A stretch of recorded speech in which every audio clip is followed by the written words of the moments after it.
O'zi oyim bilan gaplashganda hayajonlanmasdan gaplaringiz o'ylab gapiring, chunki juda jiddiy ayollar. Dadang bilan gaplashmaymanmi? Bizning uyda oyim o'zi dada. Dada nima? Bizning yoshligimizda o'zlari yolg'iz katta qilganlar. Aha, xo'p.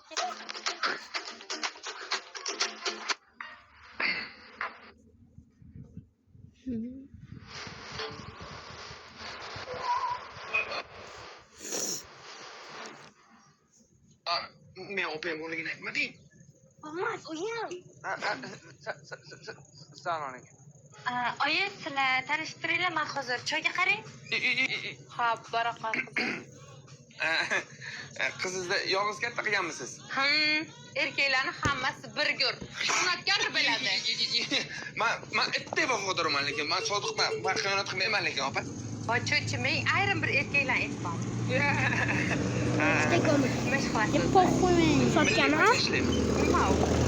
Rossiyadan turib O'zbekistonga kartadan kartaga pul o'tkazsa bo'ladi. Xolosmi? Yo'q, undan tashqari soliq, davlat xizmatlari va boshqa kommunal to'lovlarga ham to'lov qilsa bo'ladi. Vau, zo'r ekan. Конечно, men ishlaganimdan keyin zo'r bo'ladi-da. Voy, hazilkash ekansiz. Sizga bir gap aytsam bo'ladimi? Ayting.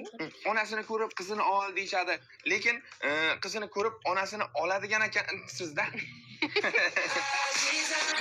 Onasini yoqtirib qo'ying.